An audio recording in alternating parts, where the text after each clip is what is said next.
Hi everyone, you're listening to the Strong Mind podcast and I'm your host Hazel Finley. In this episode I speak with Tim Emmett. Tim Emmett is a good friend of mine. He's an amazing climber.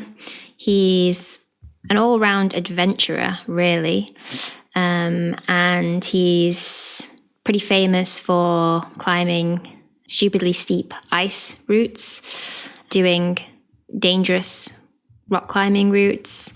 He also is considered a pioneer of deep water soloing and has done some pretty incredible stuff. Deep water soloing. He's also a alpine climber, a mountaineer, and he used to be pretty into base jumping. Tim is one of the few people that I would consider to actually be an adrenaline junkie, although he does kind of contest that label in the conversation, as you'll see. And the first half of the conversation, we focus on risk management and the sort of psychology around some of these risky things that he's doing. We dig quite deep into the risk around base jumping and why he quit base jumping. And we discuss the reasons why he's into doing the sorts of climbs and the sorts of activities that usually have consequences. Like, what is it about consequential activities, like activities where there's some risk involved? Like, why is he so attracted to them? And then in the second half of the conversation, we take a bit of a U-turn and we actually focus on his recent projecting process with a route called Eravea 9A. And so he's just been out in Spain, and if you follow him on Instagram, you will have been pretty connected to his process trying this climb.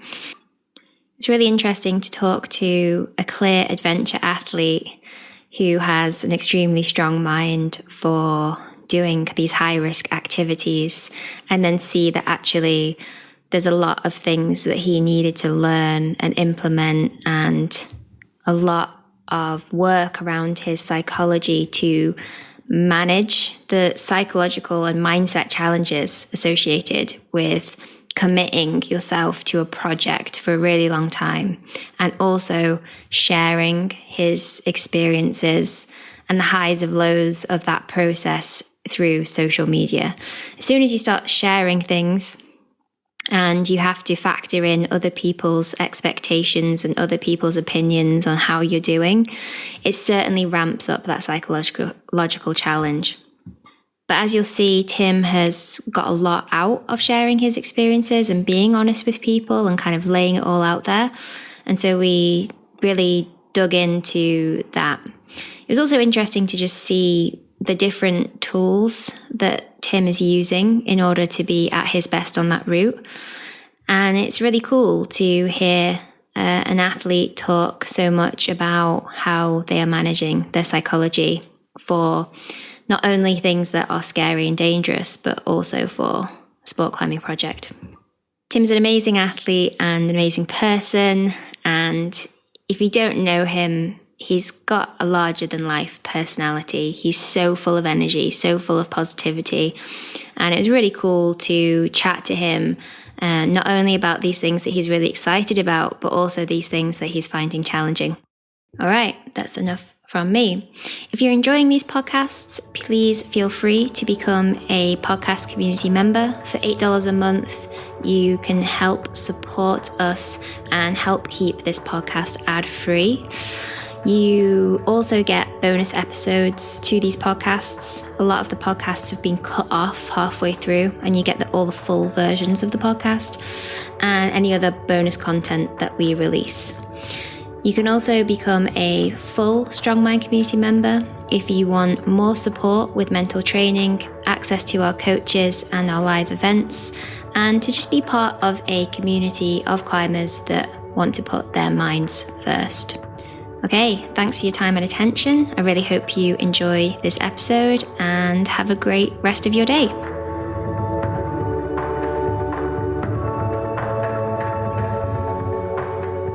right, hi Tim. Hey, Hazel, how you doing? Nice to see you. Yeah, I'm good. Yeah, how are you? You're in Mexico at the moment?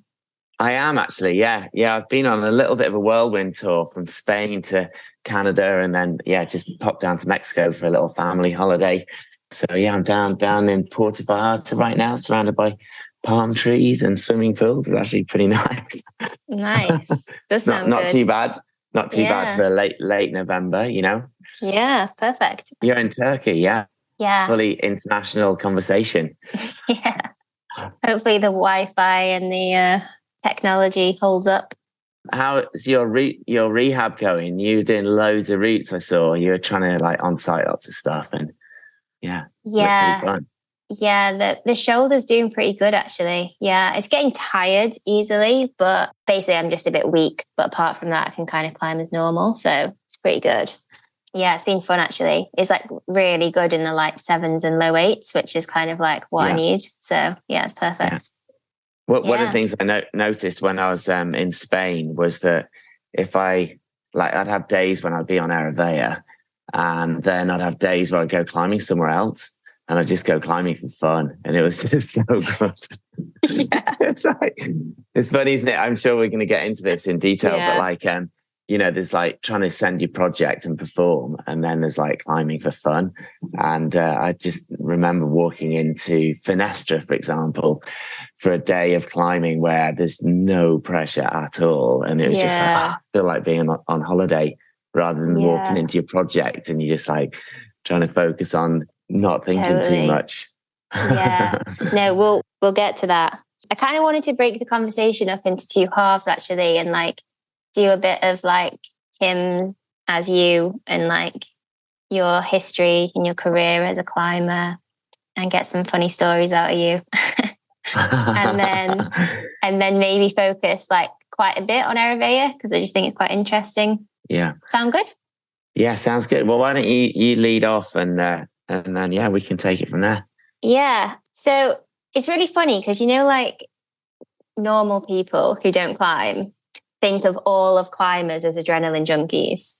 And like, I don't think of myself at all as an adrenaline junkie. But like, if you meet a random person on the street, they'll be like, wow, you climb mountains and rocks and stuff. Like, you must be like an adrenaline junkie.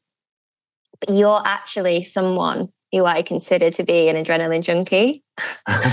Like, I actually don't think of climbing. Like most climbers I know, I wouldn't put them in that category.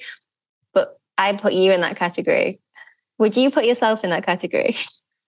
Well, I think that if you look at the definition of an adrenaline junkie and then you think about what I do or have done in my life, I think it's a pretty good fit. I couldn't really turn around and say that I'm not. I could justify the reasons why I don't think I am one, but for 99.9% of the people that look at what I do, they'd probably call me an adrenaline junkie. So I think I can't say no. I mean, what I can say is that the activities that I've done over the years, they are the sort of activities, or a lot of them, where you generally do produce quite a lot of adrenaline. But I think for me, rather than trying to do an activity to get that fix, as an adrenaline junkie, I've really tried to reduce the release of adrenaline in those situations so that it's more about focus and being in flow and all that sort of stuff, So, I mean, in the base jumping world, there's definitely some people that I met that are total yahoos, and it's all about like, woo, you know what I mean? They're like, we're going to do it, and they're making lots of noise and all that sort of stuff. And that's not what I do. I'm like pretty chill. So, you're like a British adrenaline junkie. Yeah. Just keeping it on the DL, I don't know if anyone would say that you keep it on the DL, but there you go. But no, I like what you said there, that like, it's not about a huge dose of adrenaline. It's about managing the adrenaline. But I guess, with all the stuff that you've done, obviously there's like some adrenaline involved, and you're pretty hyped up, and you've got to stay calm, right? Or otherwise shit's going to hit the fan. What is it that you really like about that process? And out of all the things you've done, kind of ice climbing, mountaineering, alpine climbing, base jumping, wingsuiting, I mean, is there other stuff you do that I don't know about? Free diving now? Yeah. No, it's really interesting. I mean, I think freediving is a brilliant subject to start on because it is probably the scariest thing I've ever done, even including base jumping too. I mean, base jumping is really scary, but they're two opposite ends of the spectrum, but they're very similar in many ways in the respect that, like, base jumping is really high adrenaline. It really increases your heart rate and it's very, very quick and fast moving. Things happen incredibly quickly. Whereas with free diving, it's almost like the opposite, but it's also incredibly scary. And it's like you want to bring your heart rate down as much as possible. And one of the challenges that I had with freediving initially was that when I was going to attempt to do a really deep dive, my heart rate would go up. And because I get adrenaline going into my body, and I didn't want that at all. And I was like, oh, damn, I don't want my heart rate to go up. I want it to go down.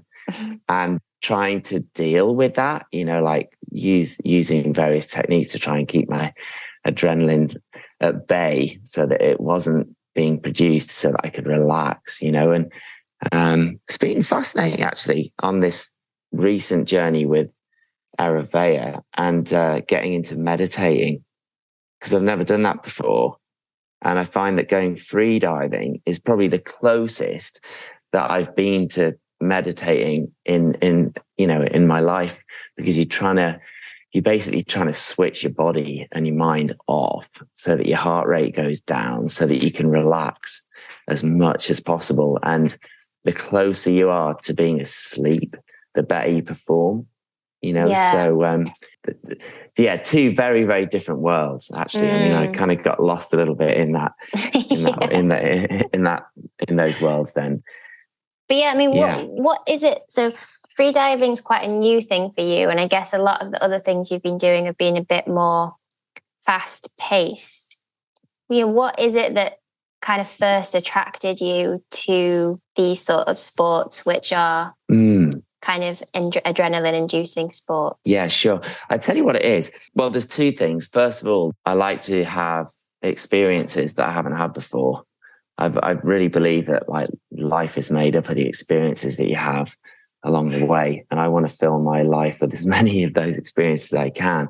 But the other thing that I've really noticed, especially with sports that are deemed as like adrenaline sports, is that there's usually consequence associated with what you're doing.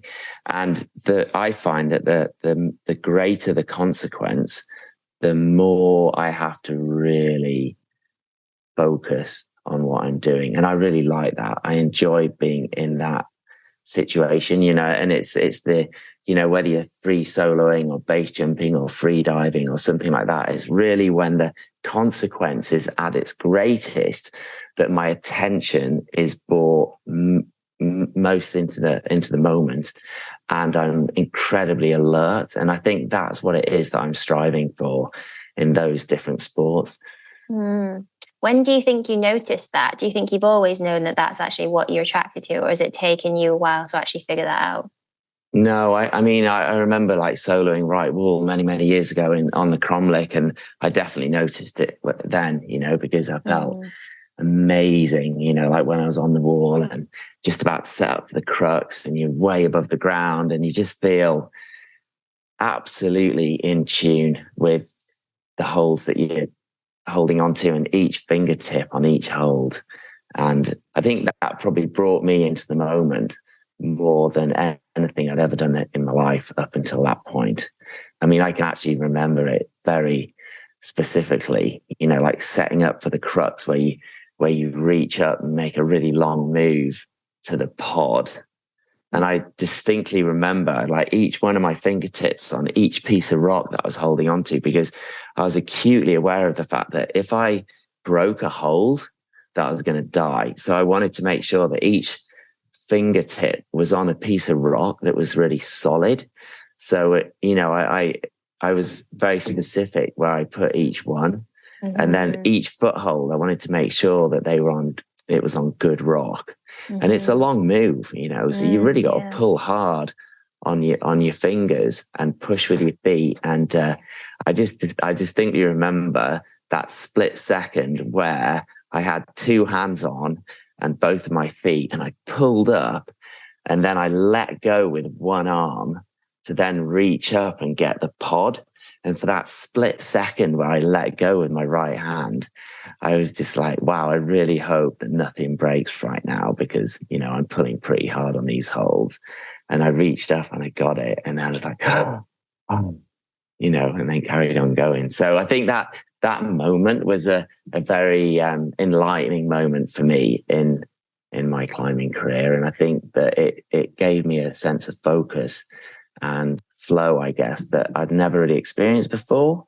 And I definitely noticed that was something that was magical, and I really liked it a lot, and I wanted more of it. And maybe that's why I then got into like base jumping, because I had similar levels of attunement with those activities, which gave me a similar experience. Yeah, tell us more about that. Because I guess people are listening and they're thinking, yeah, I mean, I really like that in climbing, when I feel really focused and it's intense and I'm like really there in the moment and I'm in flow. But what do you think it is about the needing there to be kind of consequences there? Like, why not be into sport climbing? And why do you think you needed the next more consequential thing? Because base jumping's got to be one of the more consequential sports you've done, right? And that are out that exist. Yeah, totally. It is.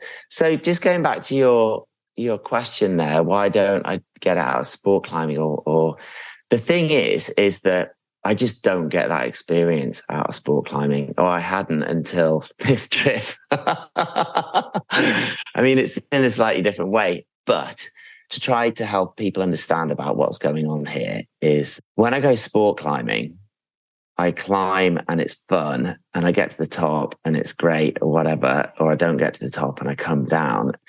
The level of experience is just like, it's really similar to other things that I've done. Whereas these specific times, like where I've been, like, for example, when I was soloing right wall, or when I jumped off my first cliff and I was base jumping, and the experience that I had as I went into the air, and then my view, my sort of field of vision changed from looking out to the mountains in front of me to looking down this wall.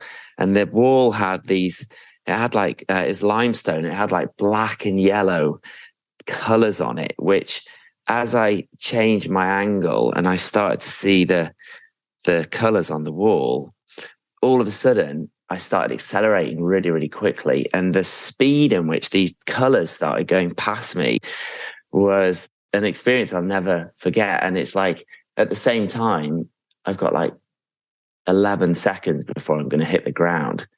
So you've got all these things that are happening in your mind. And it was such an acute sort of level of awareness that I've never really experienced before, because I'm seeing all these different sensations. But I'm also really aware of the fact that I have to pull my parachute before I hit the ground, and I don't want to hit the wall, and all these different things. So it brought me into, I guess, a level of awareness, which is just totally different to when you go sport climbing. And it's really intense. And another experience that I suddenly thought about then was when I was on Meshuggah, that grit route at Black Rocks.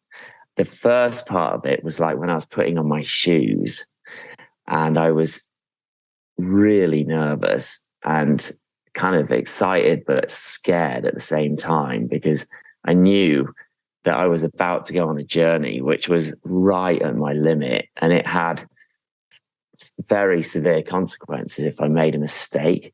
And I didn't really know whether I was going to be able to do it or not, because it was that close to my limit physically. Like, I mean, the hardest route I'd ever done was 8A, and it's probably like 7C plus, and you're soloing. But also, I don't even think the grade there like really characterizes it, does it? Because it's really insecure, slopey, technical, powerful climbing, isn't it? It's not just like doing a really secure 7C sport route or something. Yeah. But the other thing, I don't know if you know this, but when I the way that I do the hardest move or the hardest section on that is actually I shut my eyes. And no. yeah, totally. Yeah, I know, because the thing is, I had these three things that I had to do. And I found that if I shut my eyes, I could really focus on my body. Because I think I think we have approximately 12 million sensations in our body, and 11 million of them roughly are from our eyes. So if you shut your eyes, like all of a sudden you've cut off 90% of the sensations that your body receives. So it can really allow you to focus on other things, not get distracted. So I didn't know this at the time, but going back to when I did Meshuggah, I remember it was, what I had to do was I had my knee in the pocket, and because you do this funny knee move thing, and I had to make sure that I pulled down with my left arm, not like this, but I had to then do that move. So it was not just this move, but I then had to do the rotator cuff to really lock it in down here. And then I had to kick with my left foot. I was smearing it on the wall, so I just kick as far as I could with that. And then with my knee, I had to push it right over. And I did all these three things with my eyes closed. And then I knew that once I'd done that, I could reach up with my right arm and open my eyes, and I'd have the hold. And it totally worked, but it was pretty intense, like shutting your eyes and doing all that, where you know that if you do fall off, you're going to end up in hospital big time. So it's really different to sport climbing, because otherwise, I can't think of specific moments in my sport climbing career where I remember anything about sport climbing really that is so distinct as these stories that I'm talking to you about right now, and the common thread is definitely consequence. The situations that I've been in that have been the most serious, I guess, and they're the ones that I remember the most, because they put me into this situation that is so unique. Yeah, that's interesting. And have you felt like you've needed the consequences to be upped and upped?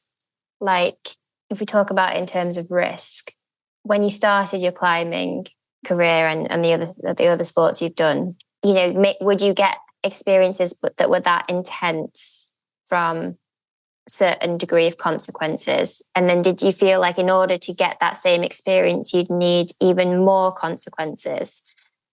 And I guess I ask because I feel like that often happens in base jumping specifically, doesn't it? Where it almost becomes boring at a certain level. And then it's like you need to keep pushing it. Whereas maybe with climbing, there's lots of interesting aspects to climbing, right, that aren't just around risk taking. So yeah, do you feel like you've had to keep upping up those consequences? And how has that relationship with risk changed over time for you? Yeah, I think we'll separate those two different sports there. There's climbing and then there's base jumping. To answer that with climbing, no. And with base jumping, yes. So base jumping is very similar. Although you do different jumps, when you jump off a cliff, it's the same thing happens every time, pretty much. You're accelerating at the same rate. You have different heights of base jumps and things like that, and different landing areas too. So that each jump is different, but the actual process of going into the air is very, very similar. Whereas with climbing, it's not, because you've got different rock types, different climbing styles, different locations, different difficulty, and all that sort of stuff. It's much more varied. And that's one of the reasons I love climbing so much, because, it's always different. But yeah, with base jumping, that's one of the main reasons why I stopped, actually, because the trajectory of where I was taking the sport was going into a much more dangerous and higher risk situation. Because initially when I started base jumping, the idea was you just jump off the cliff and then you pull your parachute and land. Whereas what I started doing after I've been doing it for 10 years was I was jumping with a wingsuit, but rather than just jumping with a wingsuit and flying away from the wall, I was jumping off and then turning and flying along the wall and past objects. And I'd have these, I remember in Yosemite, there were these two trees and I was basically using them as goalposts, so I was trying to fly right in between these two trees. And I was acutely aware of the fact that although it was really fun, it was way more dangerous than what I'd been doing before. But that's what I wanted to do, because it was just more exciting, and you got a greater sensation of speed. Like when you fly close to something, you really feel like you're going fast, and it's just way more interesting than flying out into space, where you haven't got anything nearby. So yeah, base jumping was definitely going in one direction, and that's why I quit, because I just knew that it was a matter of time for me, really. It was like a statistics thing, and I knew I could do it a lot. And I was like, you know what, I just don't like that. I don't like that where that's going, and it was catching up with a lot of my buddies, and it was just, I could see it as a one-way ticket, really. So yeah. Yeah. It seems like that's a common story amongst base jumpers. I think it was you actually who told me that you kept going to base jumpers' funerals and seeing the same people, and you were like, oh yeah, the last time I saw you was at someone else's funeral. And yeah, that's when you kind of know that the odds really aren't stacked against you, or they are stacked against you. How long ago now did you quit base jumping? Well, it's just before Rocco was born. He's 9 now. So yeah, nearly 10 years. I do think about it a lot, though. Yeah, I was going to say, do you miss it? I do miss it, yeah. I went to, I was in Canmore recently, and it's funny, every time I drive from Calgary into Canmore, I look at these huge Canadian rocky cliffs, and all I think about is, oh my God, you could fly down that line there. That'd be so cool. And that hasn't changed at all in the last 10 years, so right, yeah, I still think about it. Yeah, it is interesting, actually. I mean, I'll still go skydiving and go wingsuit flying around clouds and things like that, or I'll jump out of a helicopter. Okay. I mean, I haven't done that recently, actually, but that's mainly because I haven't really had the opportunity to. But yeah, it's just the living in Squamish and being able to base jump every day, I thought was just not the best idea, really, for me. So, yeah. Yeah, no, I mean, I'm glad you made that decision as your friend. Thanks, Annie. Yeah, I think a lot of people are, actually. Yeah, probably your wife and your son. Probably pretty happy. And lots of friends have said they're really glad that I stopped doing it, and they think it's probably one of the best decisions I've ever made. Right. Yeah. I mean, I remember when I when I announced publicly on Facebook many years ago that I was stopping base jumping, that it was lots of people sent me messages going, oh, thank God for that. We're so glad to hear it, so yeah. Could you describe your closest call in either base jumping or climbing or anything, or what's been the closest? Well, I can think of quite a lot of base jumping situations, but I can't think of any climbing ones. Oh no, I can think of a climbing one, actually. The first climbing, the climbing one that comes to mind is when I was climbing with Sue Knott, and we were in Chamonix, and we'd just done this route called Beyond Good and Evil, which is an amazing mixed climb, really cool, actually. When it was first put up, it was supposed to be like the hardest alpine climb in the Alps, but then I think one year the conditions were really good and lots of people did it, and that's when I did it with Sue. And we had climbed up to the top, and we'd finished about 11 o'clock at night. We were abseiling down, and it took us about 3 hours, I think, to abseil down the route, and we were just about to go into this gully, but I couldn't find anything to fix an anchor to put the rope into. I was on a really steep, slow slope like this, and this serac broke off, like way hundreds of feet above me, and I could see it coming down the side of the mountain towards me. And I was like, oh my God, I'm about to get hit by an avalanche. Like this is it, And Sue was a rope length above me, and I could just see this like cloud of snow and ice and whatever it was coming down, and it kind of exploded. And then where you see when you see films of someone putting a camera in front of an avalanche and the avalanche comes towards the camera, that's what I saw. And I was like, oh my God, this is it, And I'd gone off the rope because I was trying to find a place to fix the rope to. And I managed to get back to the rope, and I wrapped the rope around my arm about 4 times, and then got engulfed by this cloud of snow and ice. And I was just like hunkered down in the snow, and all these like ice crystals was like making such a loud noise on my helmet. And I was there just waiting to get hit by something and then blasted off the mountain. And it didn't happen. And then after a while, it just dissipated, and I was still there, like covered in all this snow and ice. And I think luckily I was about 100 feet above the gully that I was about to go into, and all the debris must have gone down into that and missed me. And yes, that was pretty spicy. And Sue was screaming. She thought I'd died. And, wow. She got covered in it, and she was 200 feet above me. So, and that was actually my first alpine climbing experience. Oh, wow. So it was definitely wow, this is pretty full on. Like my first alpine climbing experience, I nearly died. And then my first base jump off a wall, actually that day, Dwayne, he was like the most experienced base jumper. He actually died that day. Your first day base jumping off a wall, someone died? Yeah. The guy that was in our group, he did his first wingsuit jump, and he just pulled too late, and his canopy didn't pressurize before he hit the ground, and we went and saw him, and it was really full on, actually. Yeah, wow. It was really full on, and he was there with his girlfriend, she was hysterical, and it was just like, oh my God, what are we getting ourselves into? I remember Leo and I were, really, really shaken up big time. We were like, well, what are we going to do? I mean, are we going to get into this sport, or are we going to say, like, that's it, we're not going to do it?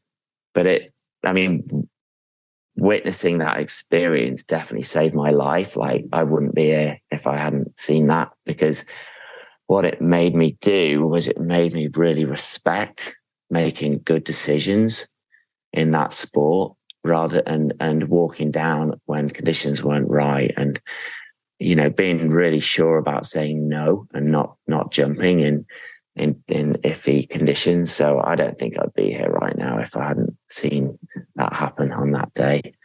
Wow. So yeah. What after you see something like that, and that's probably not the last fatality you would have known about, right, as a base jumper, and I imagine you would have had other friends die, or at least people like, what are the conversations going on amongst base jumpers around how to justify it, especially to kind of friends and family who maybe don't understand what you love about it so much? And related to that, I guess, is, how you thought about the risk of it change since, having a family. Well, it's interesting, actually, because for me, it was very black and white. Now, all of the time, like for the whole of my base jumping career, I always believed for myself that if I researched I basically read up about every single fatality that ever happened and learned why that happened. And I was like, okay, well, if I make good decisions and I do all my homework and make sure that I do everything correctly, then I'm going to be okay. And I genuinely believed that I was always in control of my outcome with regards to base jumping. And right. I was 100% sure that I was going to be okay on every single jump that I did, because the decisions that I made in that moment were the right decisions. And if they weren't the right decisions, if there was something that wasn't right, I wouldn't do it. And I've walked away from loads and loads of jumps where other people were jumping. I'd just be like, I'm not going to do that. And was it hard to walk away in those moments? No, not at all. Because I'd seen what had happened to Dwayne, you see. And it was like, look, you can either jump off here and end up in hospital and be in a hospital bed for months, or worse, or you can just turn around and walk away right now. And it was actually pretty easy. Right. It was either right or it wasn't. It was very binary. And there was no... But how did that work though? Because obviously, like a lot of people who are now hurt or dead probably also thought like that, right? Well, Or I don't know. did you think you were know. different? Because I guess that you have to think that you're different, don't you? Or otherwise you can't justify it. I guess so. Yeah, I suppose so.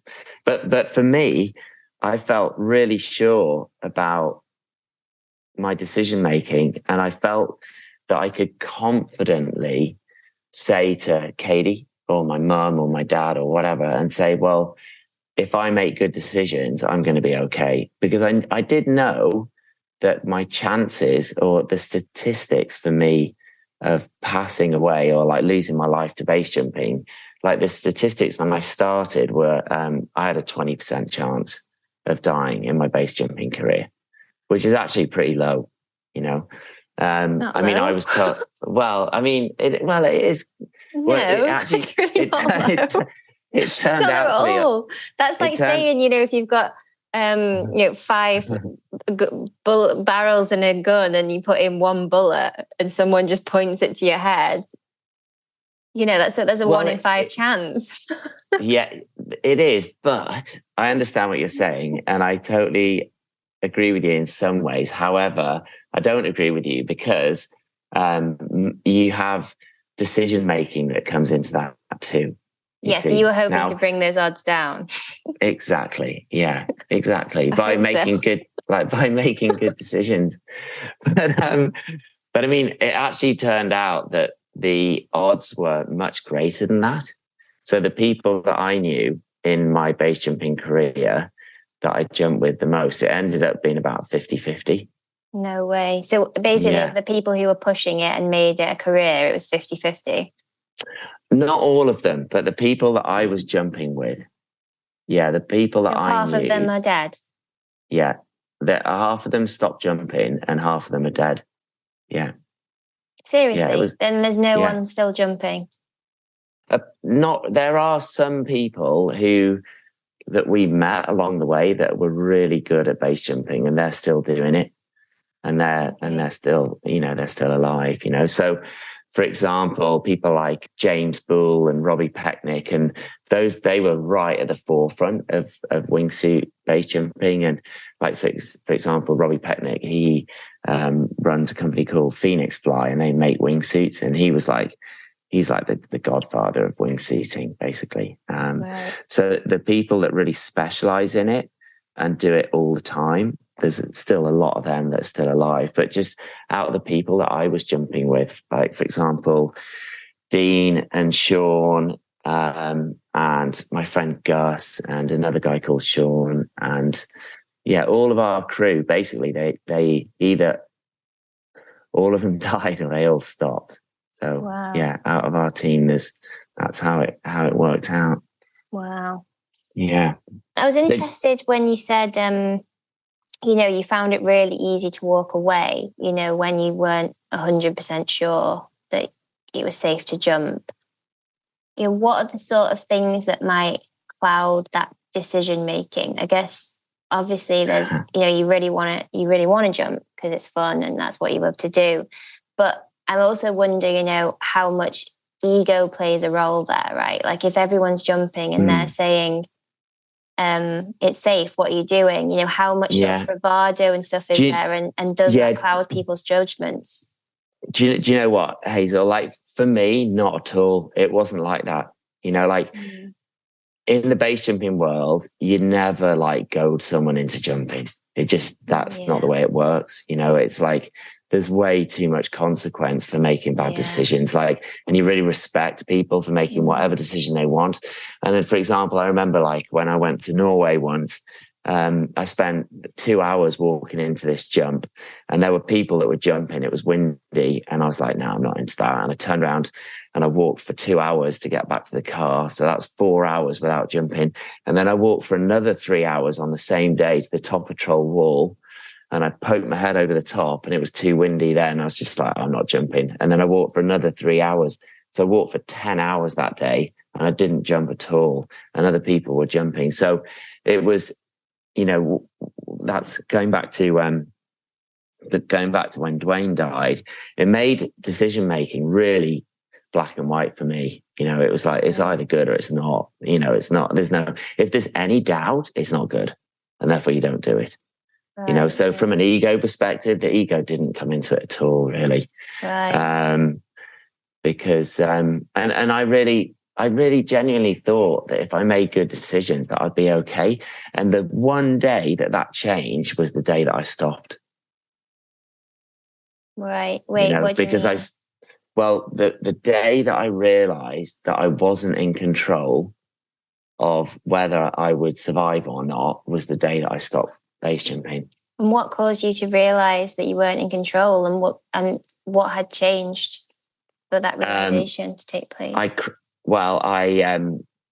crashed, and I was wingsuiting in the Vampire Spies, and I jumped off and I was flying, and that was great. And then I turned and I pulled my parachute, and as my parachute opened, I started to get 4 line twists around.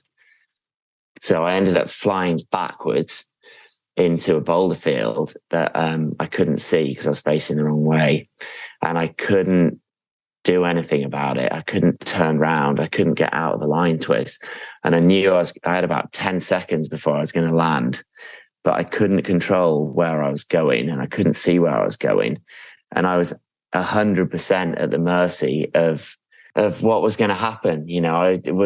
I had no control over it at all. And that's what made me realize that actually I wasn't 100% in control of my destiny.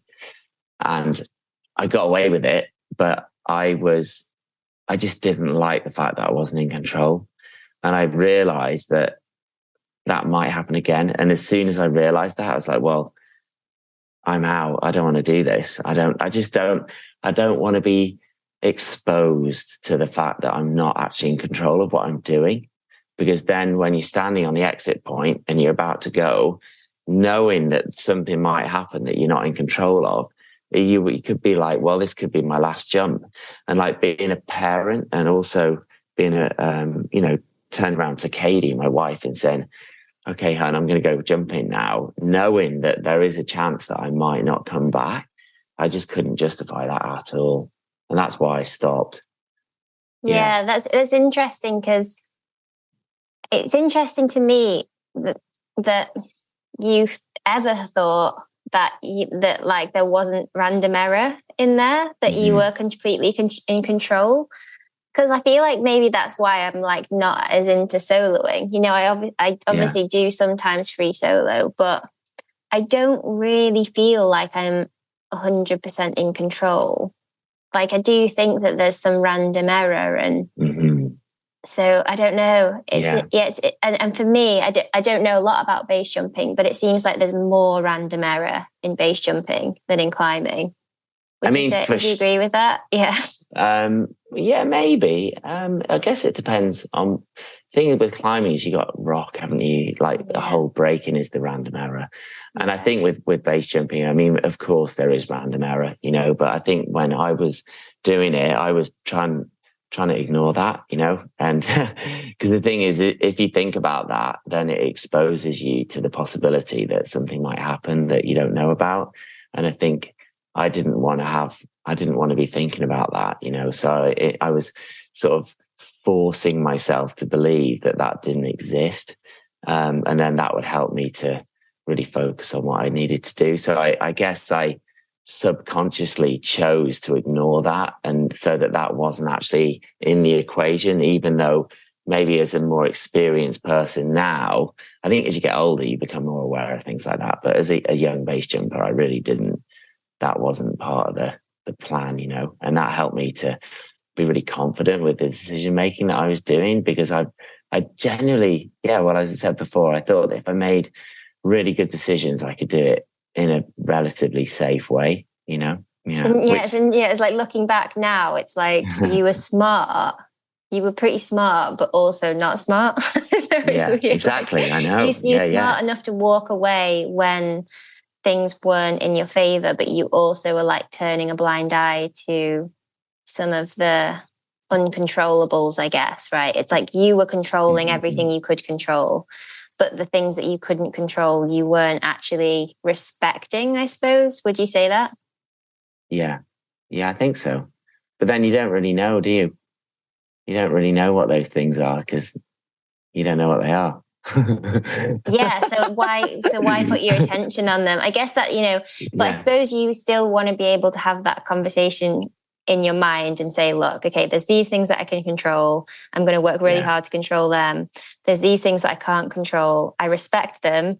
I understand they're there, but I'm still willing to take the risk. And that's how I feel about climbing in general, right? Like, the trad climbing that I do, the alpine climbing that I do, there are some things, a bit like that Serac falling on you, right? There's some Yeah. things that like you can't control. Like even just going up to the sport crack, someone could just knock off a twofer one day and it could crush you.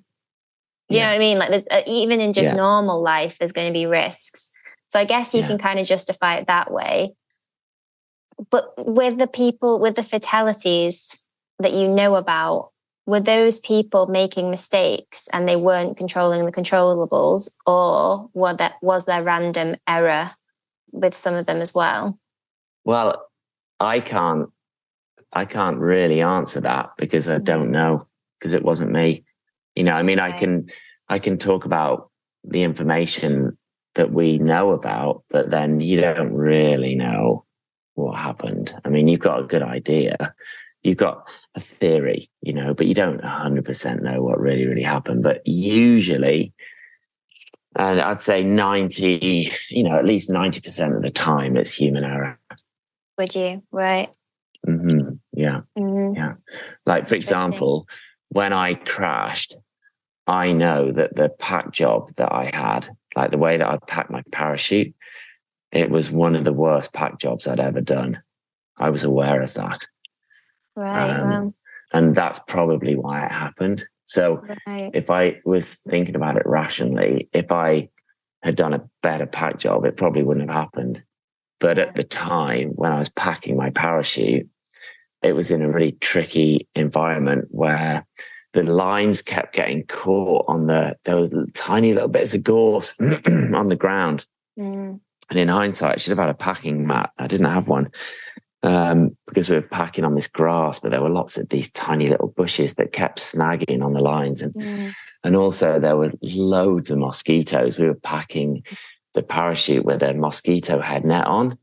And I mean, it takes you about an hour to pack a parachute. I mean, you can do it faster than that, but it used to take me about that long. And we were just getting hassled by all these mosquitoes for 60 minutes. And it was like, oh, I really want to finish this, so that we can get away from them. And the combination of the mosquitoes with the lines getting caught on what we were packing or what I was packing ended up meaning that it just wasn't a very good pack job, so that was my fault, for sure. It's interesting you interpreted it as random error though, because it means that maybe you were like ready to give up. Do you know what I mean? Like, do you think if you'd been younger and more psyched on base jumping, maybe you would have interpreted that as your mistake that you wouldn't make again next time? Or did you interpret it as I'm a fallible human, I will make mistakes again in the future, therefore this is too risky? It made me realize that there are things that can happen that I'm not in control of. And I didn't like that. You're just saying you were in control of it though. Well, see what I mean? Because you said that if you'd packed it better, it wouldn't have happened. Well, it probably wouldn't have happened. Right, yeah. But then there's other aspects as well. I mean, we hadn't slept either. So, literally woke up and jumped off a cliff. Or we got up and jumped off a cliff, So I was, it may have been something that I did as well when I was flying. Yeah, but I see what you mean. Yeah. Yeah. Yeah. Anyway, maybe we'll escape from base jumping and we'll get to Eritrea. But just before we do that, I mean, you're like about as diverse a climber as you could get in terms of like the different types of climbing that you do, right? You do, but you also do other sports too.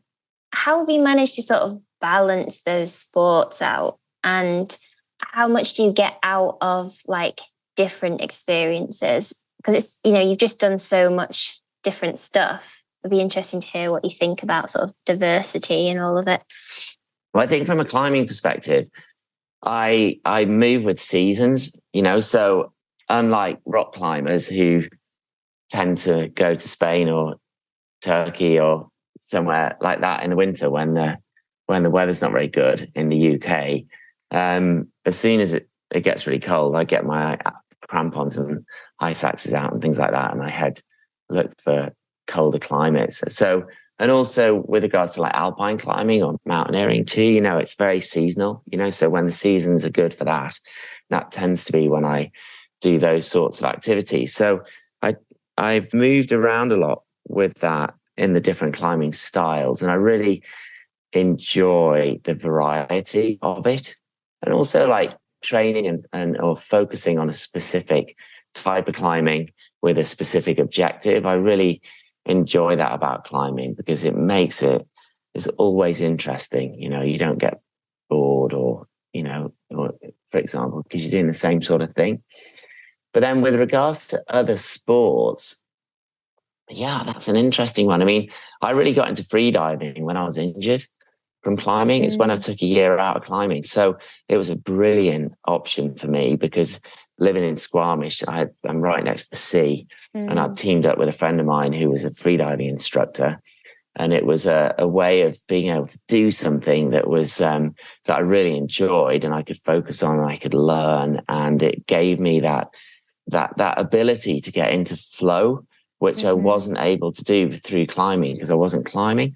So freediving was a brilliant option at that time, and it fitted really well into my lifestyle. And then the other sports, things like skiing and snowboarding and mountain biking, again, they really fit in from a seasonal perspective, like when you can't really go climbing, and surfing too, for example. I remember I started surfing at university when weather got really shit and you couldn't go climbing outside, and there weren't really any climbing walls to go to. And then these storms would come through and you'd be like, great, there's going to be some waves, let's go surfing. And then going mountain biking in Squamish, you basically do it when the weather's really bad and you can't go climbing outside. And mountain biking is really good for training your legs if you want to go into the mountains. So I'll be doing that as a sort of a training tool, but it's also really fun as well. And again, it gets you into flow, because that's the thing with when I stopped base jumping, I really missed that ability to get into flow, because base jumping has got speed and consequence, and it brings you into this really fine-tuned environment where for 60 seconds or 30 seconds or however long the jump is, you get into flow, and it's amazing. And when I stopped base jumping, I wasn't able to do that anymore. And I thought, well, hang on a minute, what about mountain biking? Because mountain biking has got speed, it's got consequence.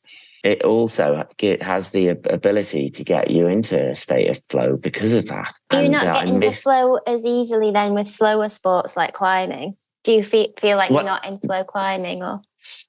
Yeah, that's true, actually, because there isn't the element of speed.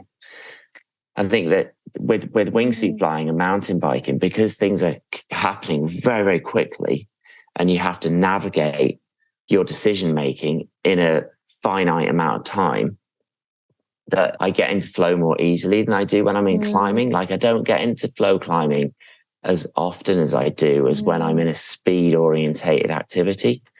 So I find that, and that's one of the reasons why I got into mountain biking, because the consequences of making a mistake, maybe you're going to break your arm or something like that, but you're not going to die. And for me, that was much more acceptable as a parent and an athlete than like going wingsuit flying, you see. So yeah, that's interesting that you don't get into flow as much in climbing because it's not a fast sport. I think the reason for that, or like this is my theory anyway, is like because your thinking mind can come online in climbing because it's slow. So like if you get to a rest. But what I like about that though is the challenge of being in flow. Basically like learning how to turn that thinking mind off. And I wonder if you found that with freediving, because I imagine freediving, like that thinking mind can come online because it's not happening at pace. And I wondered if you have any you've learned any tools in any of the different sports you've done to be more present and access flow more easily? Yeah, well, that's really interesting actually, because all of the deepest dives that I've done free diving, I've done with my eyes shut. And I think it's interesting how in order for me to focus on what I need to focus on with my body, with free diving, I close my eyes. If I go back to that time when I was on Meshuggah and I did the same thing, on the crux, I shut my eyes as well. So I could really focus on my body to make sure that my body was doing all the things I needed to. And yeah, with free diving, it works really well actually to shut your eyes, because then you can concentrate on what I'm doing with my mouth to be able to equalize, like my mouth and my nasal cavity and my tongue. Because with free diving, the one thing that's going to stop you going deeper is the inability to equalize. So what happens is, as you get down to sort of 25, 30, 35 meters, is you don't have enough air in your nasal cavity, in your mouth, to be able to equalize anymore. So there's little things that you can do to be able to equalize maybe one or two more times, and that allows you to keep going. And if you can't equalize, you have to stop, because otherwise you're going to burst your eardrum. So the ability to equalize is what determines how deep you can go. But also, staying calm as well, like, because you do have What's funny is you can't do breathing exercises underwater. Like most of the sort of ways to calm yourself in climbing or lots of other sports is by controlling the breath, right? Deep, slow breathing. And obviously you can't do that at free diving. We actually had a free diver on the podcast. I don't know if you've listened to it, but this guy called Miguel Lozano, he was chatting to us about it. And it was funny what you were saying about how obviously you've got to have no adrenaline in the body before you go down, because your heart rate's got to be like below resting or whatever, right? Mm-hmm. And he describes it as being like a jellyfish in the water, like just totally floppy. And that's just like the opposite of other sports, isn't it? Like other sports, you kind of need to be somewhat switched on. So it's such an interesting sport, free diving. I want to try it. Yeah. I think you'd be really good at it, actually. I'm not great in the water, I have to say. My ears always get blocked and things like that. So I don't know, but you were talking about that with deep water soloing. I remember you saying that you find that when you jump into the water, it hurts your ears. Yeah, weird. But yeah, I mean, flow's come up a lot for you. I mean, do you think that it seems to be the common thread, right? That seems to be sort of what you're looking for in all these activities. Do you find it in other things in your life where there aren't consequences, or for you, it's like there has to be consequences? Yeah, no, I do actually. Like, so I found it when I was doing some like Wim Hof breathing.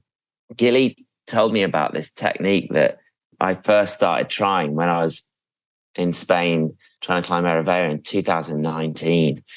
And it's quite an advanced breather, this. And I don't know whether I wouldn't recommend it if you haven't done it before. But then, I mean, it's obviously up to yourself, up to anyone listening to this, whether they try it or not. But what I was doing was lying down on a bed, and I'd breathe rapidly for 2 minutes. Like, so you might hyperventilating. Yeah, hyperventilate for 2 minutes. Yeah, so I do that for 2 minutes, and it would make me really lightheaded, actually. And then after 2 minutes, I'd exhale, breathe out completely, and then hold my breath for as long as I could. And that would vary for between 2 and 3 minutes. I'd breath hold for that long. And then I'd repeat that 5 times. So I do 5 cycles. That's really like Wim Hof though, right? This is the same as Wim Hof, or is it more rapid, the breathing that you're doing before? No, it's the same as Wim Hof. Yeah. But I've done this before. But I think, but I'm doing it for 2 minutes. So I think he says like do it for 20 breaths or whatever. But this is like, you basically do it for 2 minutes, and then you breathe out and hold breath for as long as you can. And the first time I did this, I think I must have passed out on like the 4th or 5th cycle. But I had this really interesting reaction where my whole body started trembling and shaking, like my legs were visibly vibrating.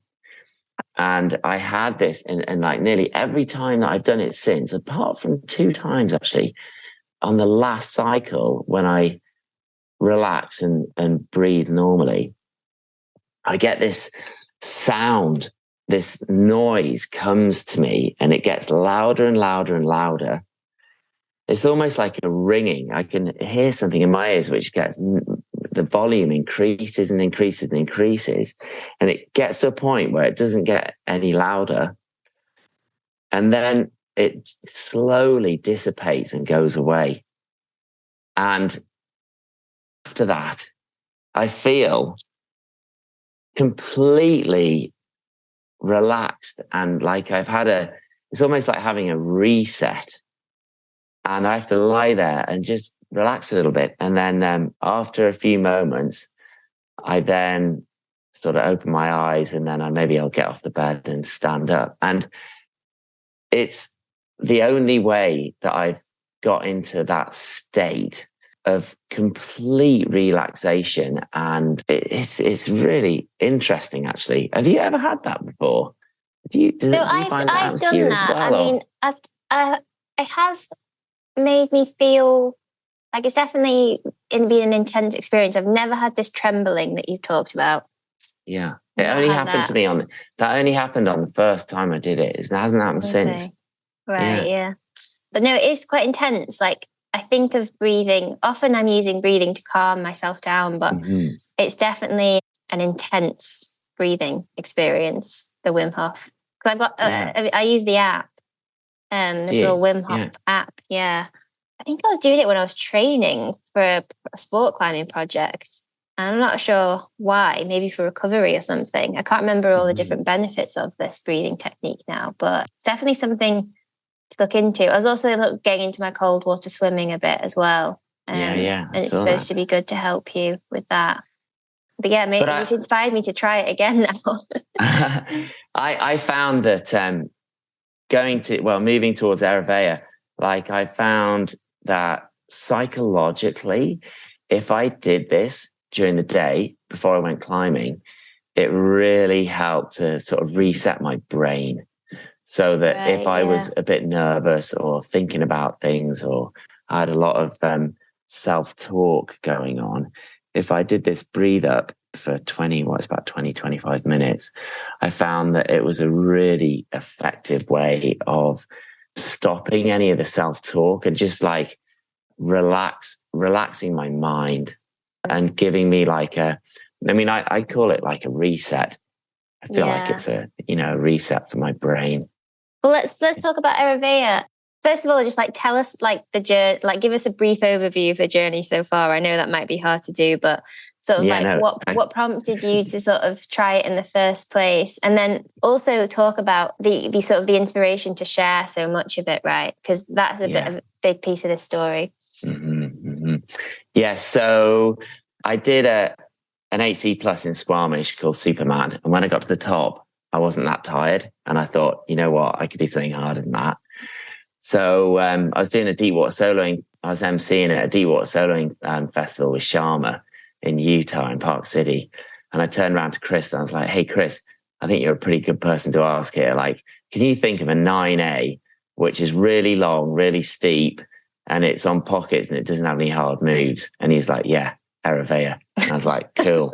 Okay. Why did you describe that route? Because it was just what would suit you, sort of thing. Exactly. Yeah, okay. Exactly. Yeah. Those were all the things that I felt like I was the best at. So if I was going to climb a 9A, then, that's what I do. So went on a trip there with Katie and Rocco. Rocco was 4 and Katie, my wife. That was in 2017. And I tried it and it was really hard. I'd been training endurance, but the first kind of 20 moves of the steep section of climbing is actually quite tricky. And I wasn't strong enough to be able to do that. So it didn't really matter about the fact that I had loads of endurance because I couldn't do the hard climbing to get to the endurance. So that was in 2017. And then I went back in 2018. I went back in 2019. And I got really close in 2019, actually. I got past the last bolt.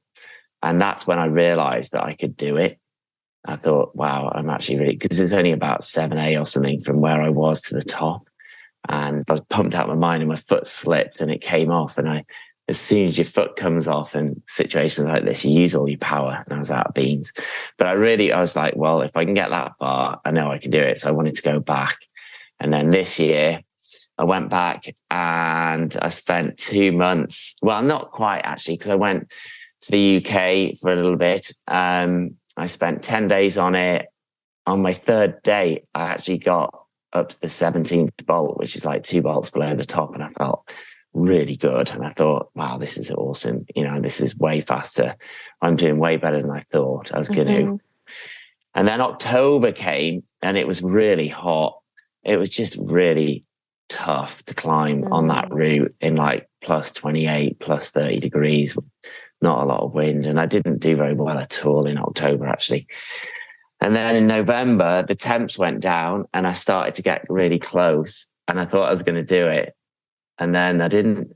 That was it. I didn't do it. And then I left and I was like, oh my gosh, I can't believe it. Yeah. And of course, the thing is that, as you know, I've been totally open on social media about what's going on.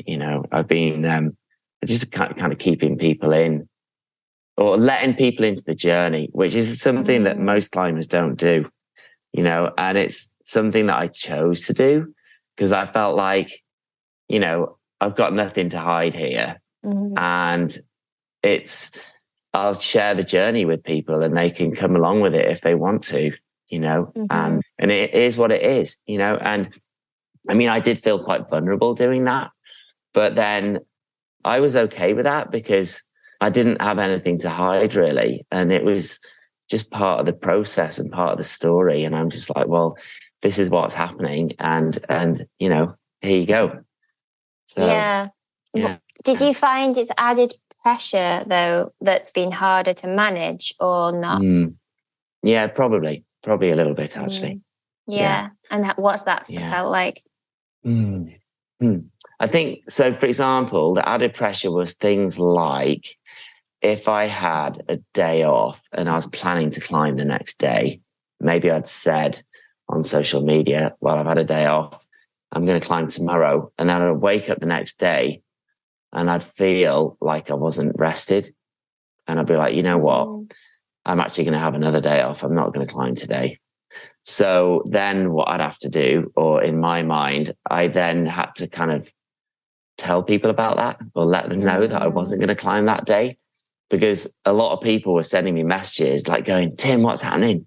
What happened? Did you do it? Did you try it? And what you might not be aware of is that although people were commenting on social media or commenting on Instagram, they were also sending me personal messages. Like they were like, thanks so much for like taking us on this journey. And, what I realized that it really helped me a lot actually was that because I was being really open with people and sharing the journey with them, a lot of people were finding it incredibly helpful with their own climbing and their own journeys. And I got so many messages from people saying, wow, this is really helping me out a lot. I'm so happy that you're letting us, you're being open about this because, I'm in a really similar situation when we're climbing and I'm just having a really tough time. And seeing how you're dealing with what's going on is just like, it's really inspiring. And it's just helping me with my own projects and it's getting me really motivated to try and keep trying it, So, yeah. That's cool. Yeah, I guess, what you're really kind of famous for is sort of like being mega psyched. Part of that's like always being really positive, right? Throughout this process with Eravea, have you felt like that positivity has been tested? And if like, how have you managed it? Oh man, it's been, has the positivity been tested? I mean, there were days on Eravea when I'd wake up in the morning and I'd I'd had 2 rest days and I felt amazing. And I'd warm up and I literally felt like Superman, and I'm like, wow, I feel so good. And the conditions would be amazing. And I slept really well. And everything was perfect. And I think one day I started putting out these like positive affirmations on my social media. And I was like, just putting it out there, like, why not? Because I was like, it was quite an interesting experiment, actually. Like, so for example, I'd say, this is the best day of my life. Everything always works out way better than I could possibly have planned it to, which is really powerful. I mean, if you say that, if you really say that and you try and believe what you're saying, it's amazing how it affects your psyche, actually. And it's something that I'd got this off a chap called a buddy of mine, Reed McAdam, and we were doing many years ago. We actually climbed the path together on the same day on his birthday, and we were saying these in the morning that we did the route. And one of the reasons why I did it is because of the way that it changed the way that I feel.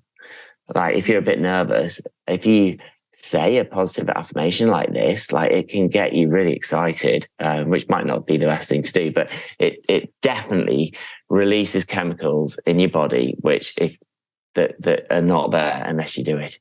But anyway, going back to the stories, this one day that I was warming up, I just felt so good, and I set off on the climb, and I'm practicing a lot of things that you talk about. You were definitely a key influence to my mindset when I was climbing Eravea, and a number of other people had also introduced concepts which were very similar to you, in the respect that you focusing on your breathing, focus on the move, be present, feel how the hold is. Don't think about the outcome. It's not about the top and achieving it and all that sort of stuff. It's literally, how does that hold feel? Mm-hmm. And then how does the next hold feel? And really focusing on my breathing and letting go of the outcome, and just focusing on the moment. And I really felt like I was doing the right thing. I was like in the moment, the way that I was supposed to be.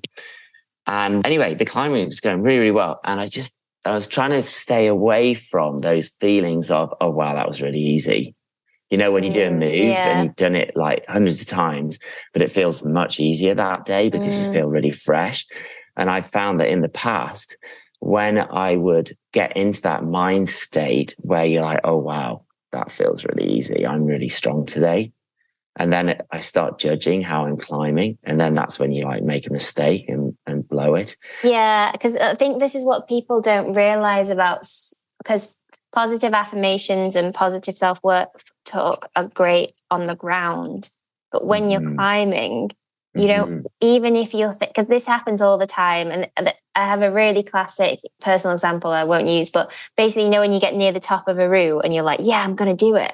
Yeah, it's positive. But it's still distracting because you're not thinking about the move in that moment. And that's when you lose tension and your foot pops, or you don't read a move correctly or something like that. So you're totally right that, like, even when you feel good, you kind of don't want your brain to go there because it's still distracting and taking your attention away from the climbing. Yeah. Yeah.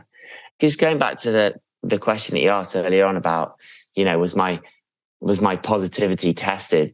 Basically, there were a bunch of days, or there were a bunch of attempts where I was climbing really well and I felt really, really good. And then something would happen and I'd fall off. And I'm just like, what? And what was that? What were those things? Were they controllable?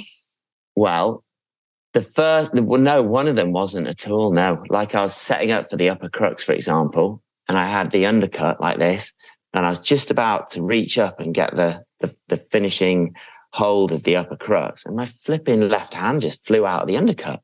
And I was just like, what? And I felt super solid. And I was like, well, what's that all about? I totally don't understand why that happened. I didn't do anything wrong. I was focusing on the move. I wasn't thinking about the next bit. I was just there. And then all of a sudden it would just come, I just fell off. I was like, what? And then that's one of your 2 goes used up, and then on your next go, you're a bit tired, and, I'll get to the same move, but I'm tired. And then I fall off because I'm tired. And then that's that day gone then. And I'm just like, come on, and you've had your 2 days off. You've got really good skin. The conditions are amazing. Everything's amazing. It's just all totally lined up. And then your hand slips off, and anyway. And so, I definitely found that quite tough. And there was like, I was just like, well, I was trying to stay away from the fact that, that's unfair. That shouldn't have happened, because I totally understand that that's not going to help you out at all. You can't change the past, and, things happen that you're not in control of. Then I'd got above the crux, and I really wanted to focus on the upper bit, because that's where the meat and the potatoes is, so to speak. And then I'd take a couple of days off, and then I'd spend the whole day falling off the lower crux. And I'm like, well, why is that happening? Because I know I can do the lower crux. And I actually fell off the lower crux for 2 days in a row after I'd got through it. And I should be falling off the top bit. And I was like, oh my God, I just wasted 2 days of resting, 2 days of climbing, and now I'm going to have another 2 days off. And that's like a week. Interestingly, we had some drone footage of me falling off the move. And I looked at the footage, and it was absolutely the catalyst for me to understand why I was falling off it. And as soon as I saw the footage, I was like, Tim, what are you doing? Like, why are you doing that? You should be doing this instead.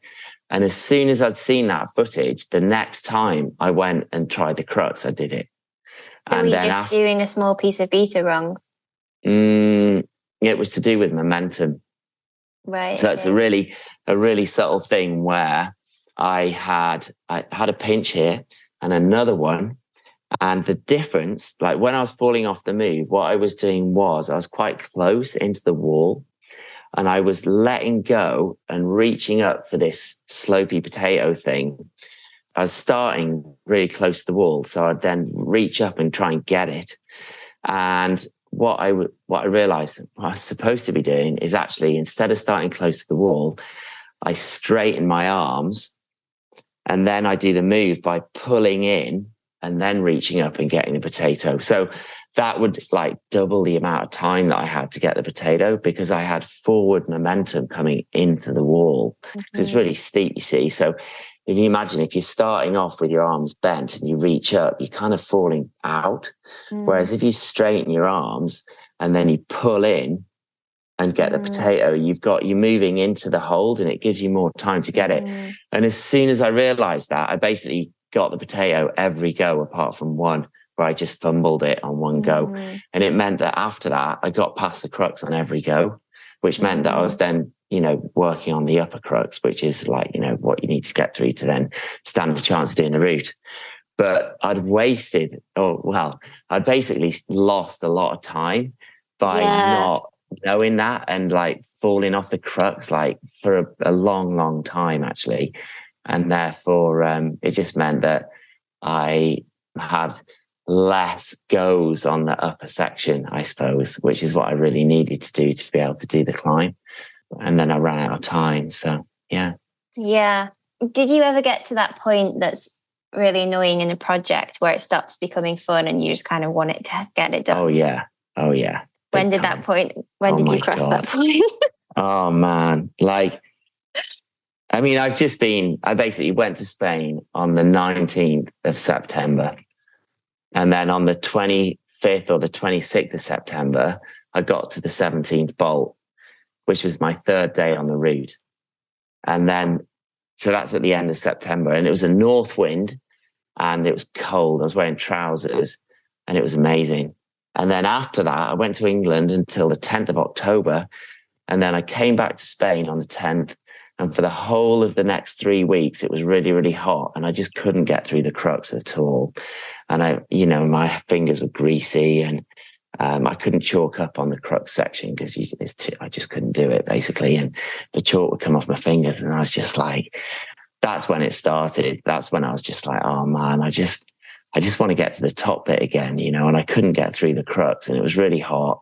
And I knew that the conditions weren't that great. And I was like, it doesn't matter, mate, just go for it anyway, because it's going to help you out. You're going to get fitter. And, when the conditions get good, you'll have a better chance of being able to get through all this. But it was just really, really hot, and I wasn't able to get through it. And so for all of that time, all of October, I felt like that. And then when I got into November and it started to get cool, and I still was falling off the crux. And then that's when I saw the video footage that I just talked to you about. And then I kind of changed my body position, and then I started to get through it. Genuinely was like, I just thought I was going to do it. I really, really thought I was going to do it. I felt so good, and I felt so ready. And I just was like, the other thing was with Angelo too, is that Angelo and I have been climbing on the route since we started in 2017. And I'd always done better than him, was always closer to doing the route. And on this trip, it was the same, like I was doing really, really well, really early on. And he was like, mate, you're going to do it really soon. And then right towards the end, he started getting through the crux more than I did. And then he started getting up to the top wall more consistently than me. And then he did it. And that was wild. That was, do you know what, Hazel? Like, that is something that I had no clue would ever happen to me in my climbing life, right? I was holding his ropes as he was climbing up to the top, and I couldn't believe he was actually doing it. And I was like, oh my God, he's going to do it. And I was so happy and so excited. And I was just like, when he got to the top, I just totally burst into tears. Like I was sobbing, like I was crying, like uncontrollably for like 3 or 4 minutes. I was just like completely overwhelmed. Like, and it was really, I wasn't expecting it at all. And I never thought anything like that would ever happen with sport climbing or even with climbing. Like I've never cried ever in my climbing life. Honestly, I don't think I have. I think that's such an interesting story for like how projecting really exposes our vulnerabilities and like really tests our mindset. Because like you've done so many scary, difficult, challenging things in your career. And that's the first time you've ever cried. I mean, I've cried loads in my climbing life. Have you? Yeah. Yeah. I mean, not loads, but like, especially when I was a kid, I cried up almost every route I ever climbed, Did you? Did you? Mind you started climbing a lot earlier than me though. Yeah. I didn't start climbing until I was 15. And I think also, but being a young sort of 15-year-old boy, you're not allowed to cry. You're supposed to be tough, right? You don't cry. I think you're allowed to cry now. Yeah, now that 2022. So. But how did you kind of manage those setbacks? And the feeling negative and feeling like, oh, I just want to have it done. Because these are the things that everyone deals with in the project, right? Like it's really fun at the start. And then there comes this point where you're like, I just want to get this thing done. How did you manage to stay positive and focused through that? Yeah, cool. Good question. What I did was I stayed in the present and you just push on basically because you can't change what's happened in the past. And if you think about things that have happened in the past and they're like weighing you down in your present, you're better off just letting go. Because if you're thinking about things, if you're focusing your energy and attention on something that's happened in the past that you can't change, you're just wasting your time, and you're wasting your energy.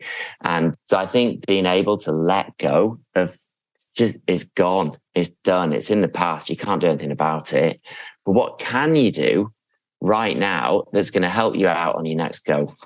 and focus on that, because I find that that's really powerful. If you focus your attention on things that you can't change, then you're just wasting your energy. So try and leave that behind and focus on what you could do right now. And some of the things that I was doing that would really help me was listening to music. Maybe in the evening, I'd like watch a film, and that would allow me to go to sleep without thinking about the moves a little bit. Mm-hmm. Also, I got into meditating. Meditating really helped me big time. I got this app called Balance, and I started using that.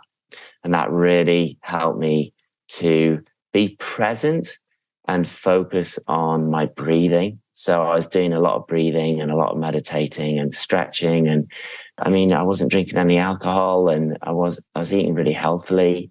Yeah, trying to go to bed early as well, that really helps. I found that if I went to bed late, I didn't sleep very well. Whereas if I went to bed at like 10:30, then I slept way better. Hey, Rocco. Hey. You're on. Do you want to say hi to Hazel? We're doing a podcast. You're in the video there. Do you want to come and hang out?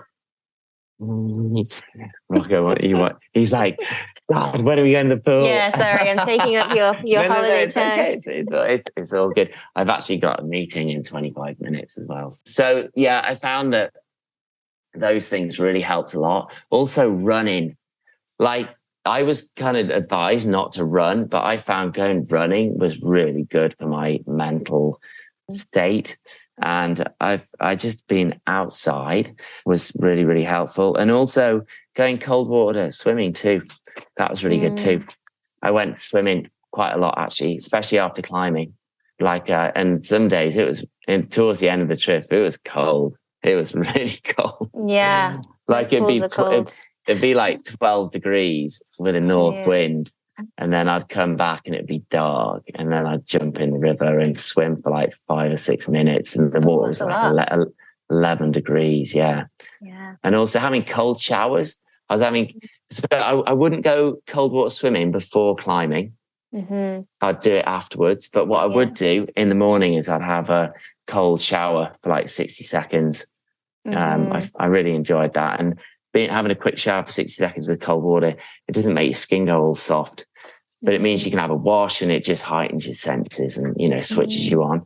I'm trying to think if I can give you any more tips from that or give out the people that are listening. Because I think, a lot of people, especially people listening to this podcast, know that you kind of want to be present when you're climbing. But for me, I feel like with the projecting process, it's like you're in it day and night. You might watch a film and you might feel like you're getting a bit of a rest from it, but everything you do is directed towards that project. Like what you eat, like just what you said, like how you wash. You don't want your skin to go too soft. You're just trying to keep your body in this perpetual optimal state, and that's tiring. And it's a bit anxiety inducing. So you also don't want to be OCD about it because that you don't want that to affect your mental state. And so I feel like it's important, I guess a lot of people are so over the top thinking about their physical state within a project, but not necessarily thinking about their mental state as well. And it sounds like you really were thinking about your mental state through it. Oh yeah. So it sounds like, when you say, oh, you had to stay present, it was also kind of off the rock as well. So it's really interesting hearing about what you were doing. I guess just my final question is, what's next in the story? Are you going to go back or not? What's next? Well, because I do lots of different types of climbing, my next focus is actually to go to Helmcken Falls in Canada. So I'm going into ice climbing mode.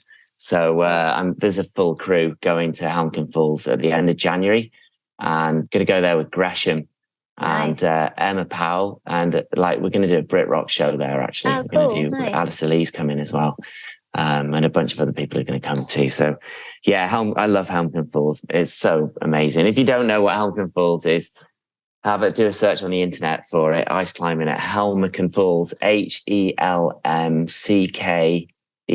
Falls in Canada. This is totally where the spray on route is, right? Yeah, exactly. Yeah. It's amazing. ice cave that's 500 foot high, and it's just absolutely amazing, basically.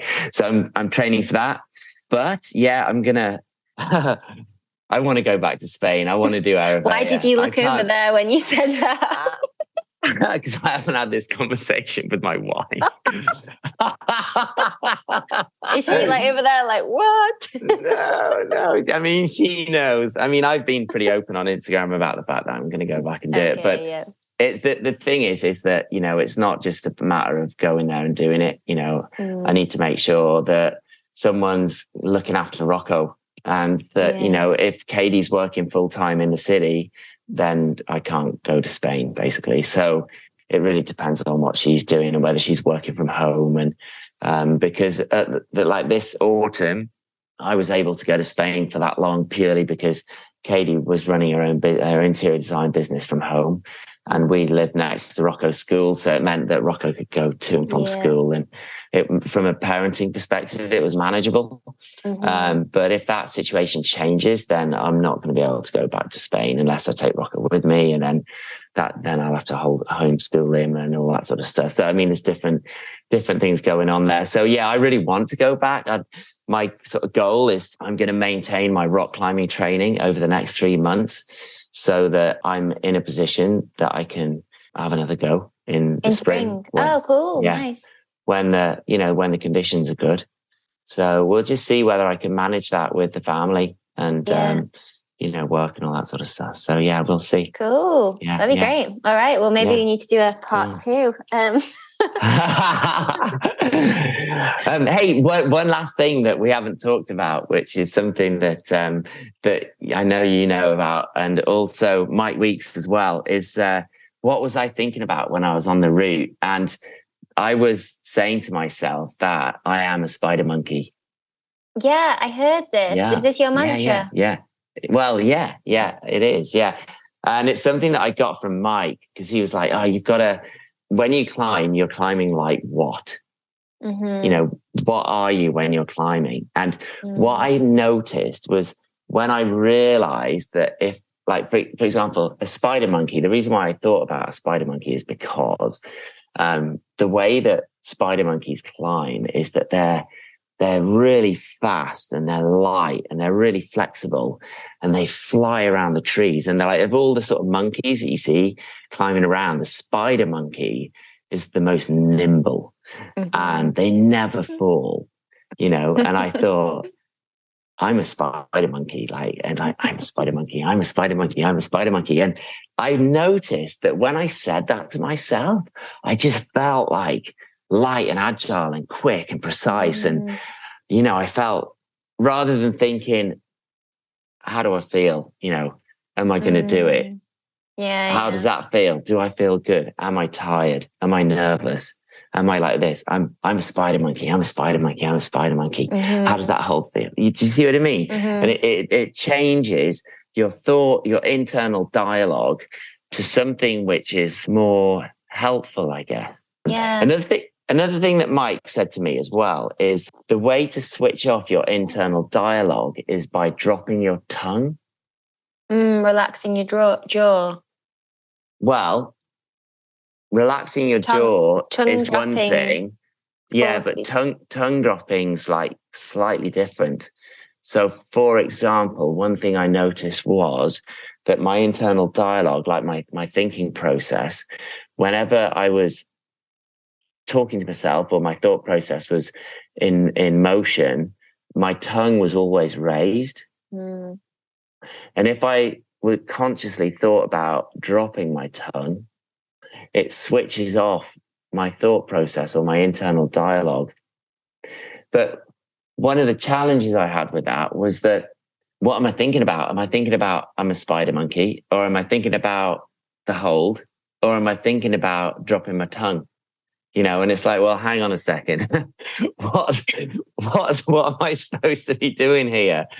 You know what I mean? And I think it's nice to like in sports psychology, they use like these cues that like switch on, switch off. And so either you're thinking or you're climbing, and climbing is a doing, thinking is a thinking. mantras are a bit different because it's almost like they become so automatic that they're more like cues themselves rather than thinking processes. But I use the mantra, let the body climb, because it helps me trust my body and not my thinking mind, which is usually distracting. But I usually do that in moments of uncertainty, like when I'm not in flow. I'll like do something like a really like audible outward breath, like to like cue that like I'm climbing now and I'm not managing. Because I guess, you know, like dropping tongue, saying a mantra, doing this, doing that, it's like managing your experience. You're not in your experience and you want to be in your experience, a bit like you are when you're base jumping or something. So for me, then when I'm in that experience, it's more about just being completely connected to my senses.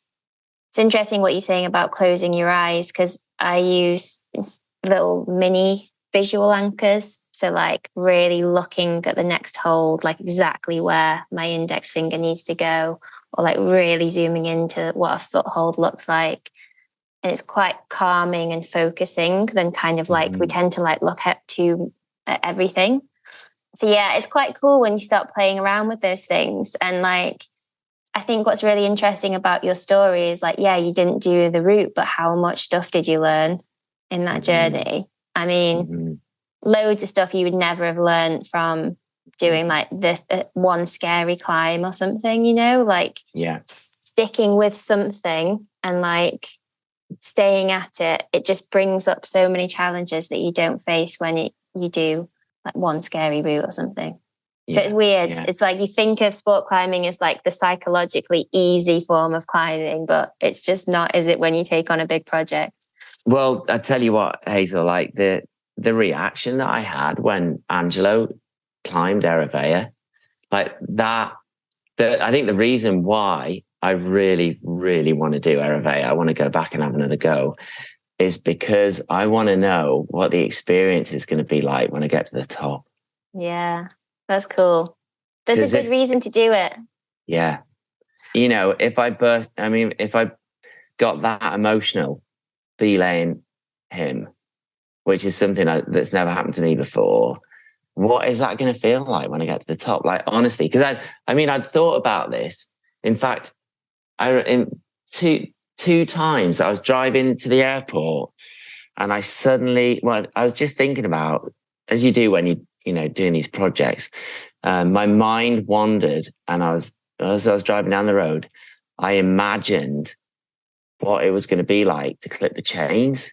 And as soon as I thought about that thought, like I could feel myself welling up.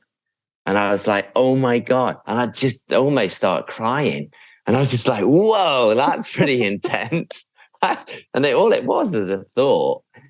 But then when Angelo did it and I belayed him, and I posted that video of you know, giving him a hug and stuff. But what I didn't post was the 2 or 3 minutes before he got to the ground. And I was I couldn't even speak.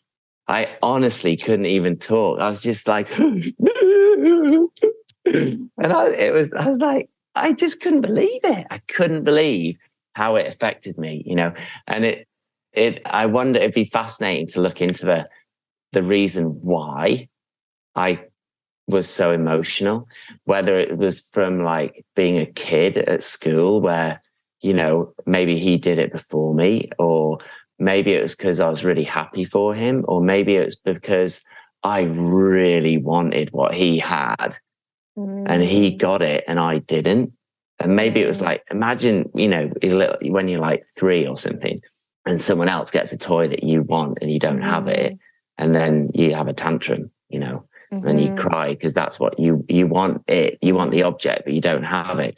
I mean, I don't know whether it was that, or I don't know what it was, but what I do know is it was like full on, and it hit me really hard. And I was psyched. I was so flipping elated for him. You know, like I've I've belayed people before where you're trying to do a route before them and you're like, oh, I really hope I get it before that person. Mm-hmm. This was different. This was really different. Yeah. I mean, we're devoted. I mean, it was like day 80 or something for Angelo. I mean, you know, we really had been trying for a long, long, long time, you know, and all of a sudden he did it. And it was like, it was that's amazing. Pretty intense. That's pretty intense. Yeah, totally. Well, I guess you got to go, but thanks for sharing the story, which doesn't have an ending yet, but no, is a very inspiring story nonetheless. And I think that's the coolest part about it, like just how positive you've stayed and how dedicated and how focused on the psychological side of it you are, because a lot of people miss that part, and it's kind of the main thing, really. You know, like obviously you need to be fit enough and you need to be strong enough, but it's the thing that lets you down, really, isn't it? At the end of the day, and it's the thing that can make the difference. You know, where your attention is in the moment is the kind of the crux for projecting, because it's so easy to be distracted when you want something so much. Yeah. Do you know, I really feel like I did everything right. I mean, maybe I didn't. Maybe there was something I didn't do right, but I really feel like I did everything right. I couldn't have done anything better, really. Yeah. It was purely like a numbers thing, you know. Like if I was able to stay there a bit longer, maybe that would have helped. If the conditions had been a bit better in October, maybe that would have helped, you know, but I was doing everything right, you know, and it's, the fact is that it's right on the edge of my limit. That's the bottom line. You know, I've only done 1/8C and 1/8C plus, you know, and it's like, I've really put it out. I've put it out as far as I could possibly put it. And that's why I haven't done it, is because it's right out there, you know, and for sure, I could have tried something easy and I probably would have done it already. And maybe a lot of people aren't prepared to put it as far away as that because they know the chances of doing it are so low, you know, but it's been an amazing journey. And I think the saving grace for me, just to like wrap this up, is that even though I haven't done it, because I took so many people along on the journey, I've had so many messages from people just saying, oh, thanks so much. It's really helped me a lot with my climbing. And that in its own right it makes it worthwhile, and it makes it a success, you know, which is, which helps me out a lot, actually. And it makes it less of a like, well, you didn't do it, you know, and because it's helped a lot of people out in the process. So yeah, that's good. And you've learned loads too, right? So it's been great. So yeah, thanks for sharing that, and thanks for coming on the podcast, and all the best with your winter plans. Thanks very much, Hazel. Yeah, nice to see you.